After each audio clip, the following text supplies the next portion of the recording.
Have you ever wondered how a journey thousands of years ago could still impact our lives today? Good day, Gracekeepers, and welcome back to another Soul to Soul Sunday here on RelateNation. My name is Jo, and I'll be your host for this Bible Super Study. In our continuous journey through the Bible, we now arrive at the book of Numbers.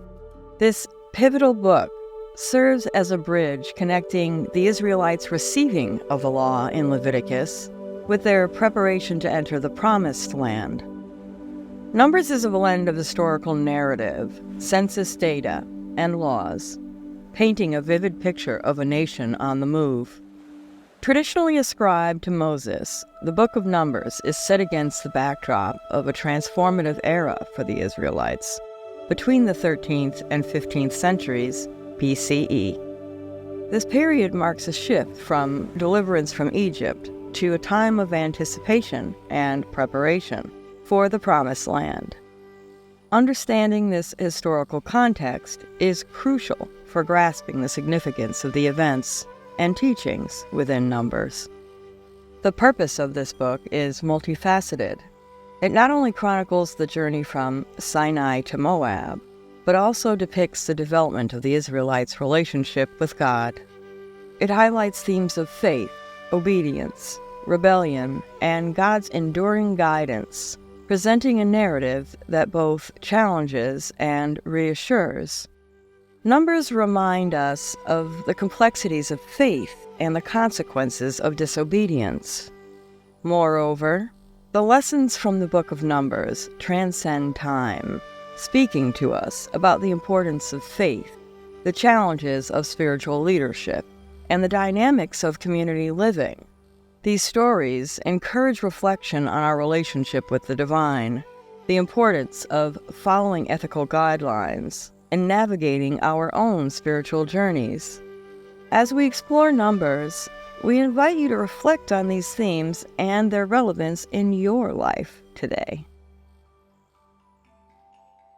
The book of Numbers opens with a meticulously detailed census, an undertaking of great significance for the Israelites at this juncture in their journey.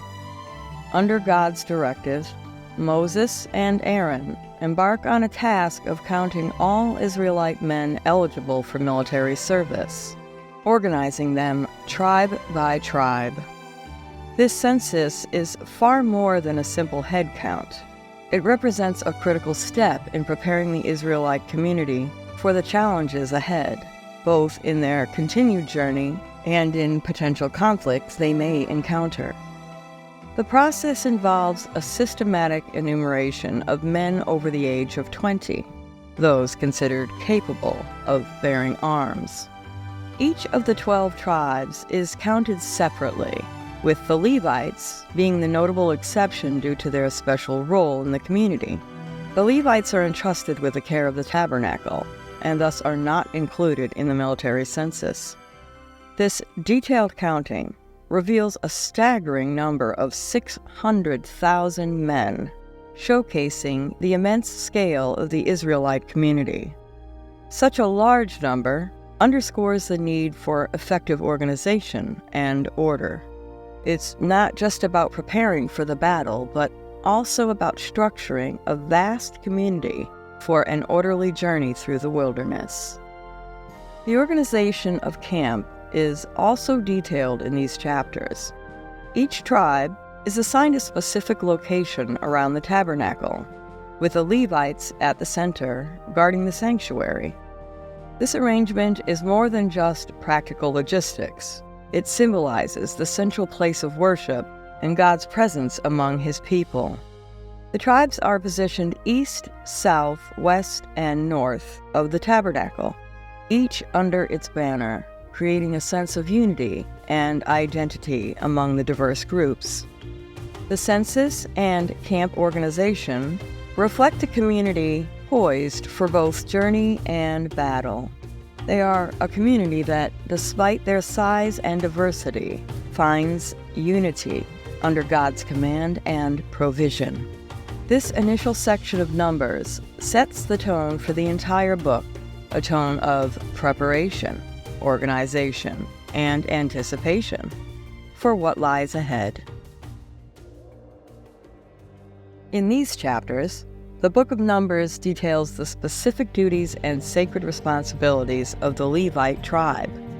Set apart from the rest of the Israelite tribes, the Levites are not counted in the military census due to their unique role in the religious and spiritual life of the community.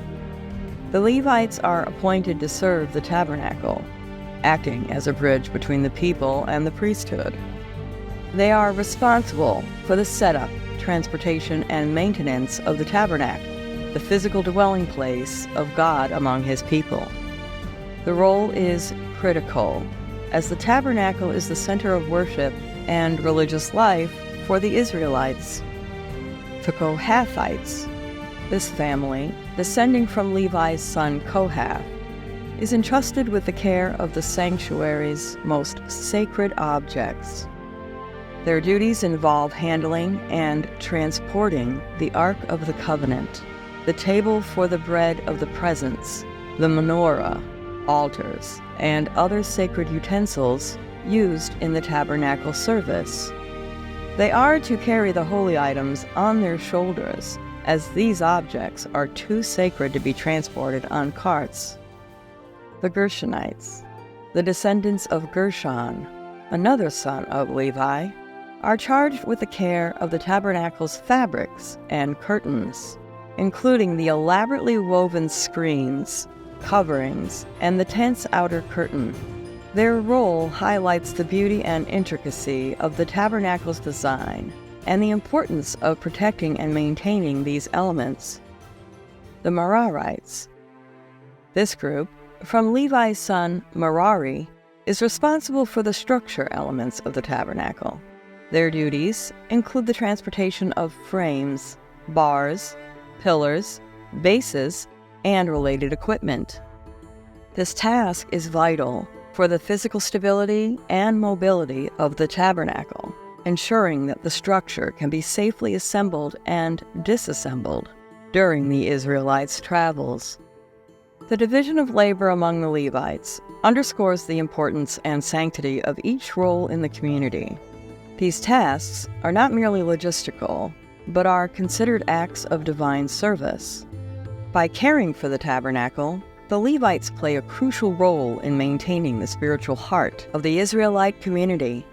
Their service ensures that the symbols of God's presence and covenant are treated with utmost reverence and care, reflecting the deep respect and awe the Israelites hold for their God. The detailed descriptions of the Levites' responsibilities in these chapters serve as a reminder of the need for order, reverence, and dedication in religious practice.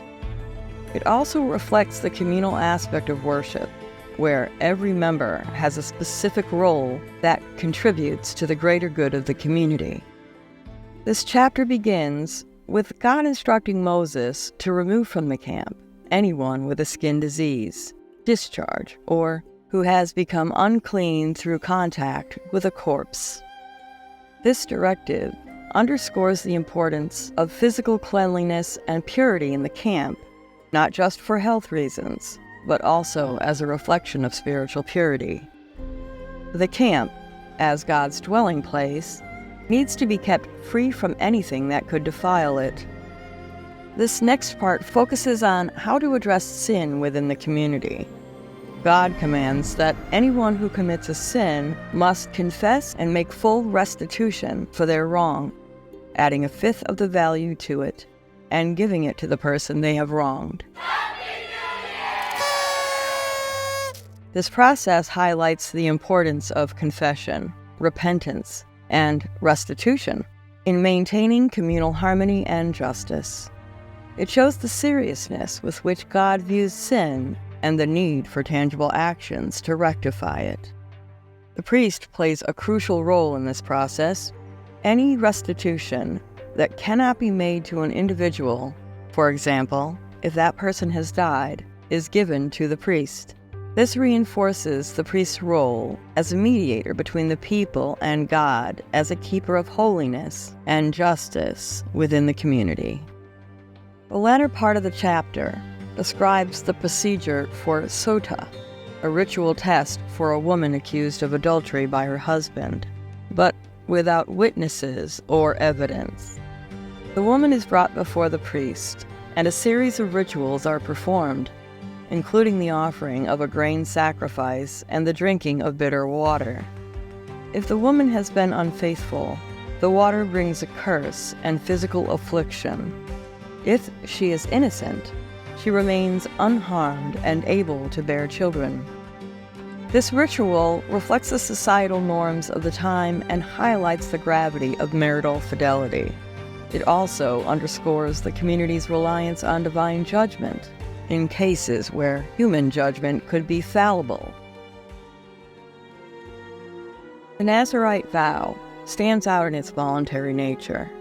Any Israelite man or woman can choose to take this vow, signifying a personal and profound commitment to God. It's a self-initiated act of devotion, setting aside oneself for a period of special consecration to God. During the vow period, Nazirites must abstain from all products of the vine, including wine, grapes, raisins, and even seeds or skins. This prohibition symbolizes a separation from pleasures and indulgences of life, focusing instead on spiritual pursuits and purity. Nazirites must not come into contact with corpses, even if they are close relatives. This restriction highlights the importance of maintaining ritual purity during the consecration period, signifying a separation from death and impurity. Perhaps the most visible sign of the Nazirite vow is the requirement to refrain from cutting hair. This uncut hair serves as a public symbol of the individual's holy status and dedication to God. The growth of hair during this period is a physical manifestation of spiritual growth and commitment. At the end of the Nazirite period, special rituals are performed to mark the completion of the vow. This includes offerings brought to the tabernacle, a burnt offering, a sin offering, and a peace offering, along with a basket of unleavened bread, cakes, and wafers. The hair, grown throughout the vow period, is to be shaved off and burned in the fire of the peace offering. These rituals symbolize the return to normal life and the sanctification of the entire Nazirite experience. It allows for a unique and personal way to deepen one's relationship with God, going beyond the general commandments to a more intense spiritual experience. The visibility of the Nazirite vow, particularly through the uncut hair, makes it a communal experience as well. It serves as a testimony to others of the individual's commitment and God's role in their life. The community's recognition and respect for the Nazirite dedication underscore the shared value placed on spiritual devotion. Chapter 7 is one of the lengthiest chapters in the Bible, detailing the offerings brought by the leaders of each tribe over 12 days. Each day, a leader from a different tribe brings his offering, which includes silver and gold items, sacrificial animals, and grain offerings. The repetition in the description of each tribe's offering emphasizes the unity and equality among the tribes, as each contributes identically to the tabernacle's service. The consecration of the tabernacle represents the culmination of the Israelites' efforts in constructing this sacred space. The offerings by the tribal leaders mark the completion of this process. It's a moment of great significance, as it signifies God's acceptance of their work and His dwelling presence among them. Chapter 8 describes the setting apart of the Levites for their service in the tabernacle. This includes a ceremony of purification, shaving, and the laying on of hands by the Israelites, symbolizing the transfer of their responsibility to the Levites. The Levites then become representatives of the Israelites in performing the tabernacle service, a role critical to the spiritual life of the community. Chapter 9 brings the observance of Passover in the wilderness. It's the first time the Israelites celebrate Passover since their departure from Egypt, serving as a powerful reminder of their deliverance and God's faithfulness. This celebration reaffirms their identity as a people who have been set apart by God, and it strengthens their communal bonds. Chapter 10 marks a significant transition. The Israelites prepare to move from Sinai toward the Promised Land. 2 silver trumpets are made, serving as instruments for calling the community together and signaling the camps to set out. The order of march is established, beginning with the tribe of Judah, followed by the other tribes in a specified sequence. The presence of the cloud of the Lord guiding their movements is a constant reminder of God's presence and direction. This movement signifies a shift from preparation to action, as the Israelites embark on the next phase of their journey, filled with hope and divine guidance. An interesting aspect of this chapter is the provision for those who were unable to celebrate Passover at the appointed time due to ritual impurity or being on a journey. A second Passover is established to ensure everyone has the opportunity to participate in this important commemoration, highlighting the inclusivity and adaptability of God's laws. The Israelites embarking on their journey soon express dissatisfaction with their conditions, particularly their diet.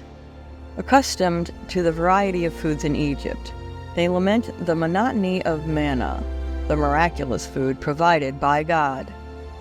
This grumbling reflects a deeper issue of ingratitude and lack of trust in God's provision. Moses, overwhelmed by the people's complaints and the burden of leadership, turns to God for help. In response, God promises meat for the people, but also warns of consequences for their lack of faith.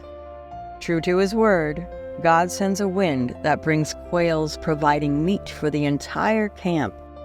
However, this abundance soon turns into a severe plague, striking down those who had craved other food. This incident serves as a sobering reminder of the consequences of doubting God's provision and the dangers of giving in to selfish desires.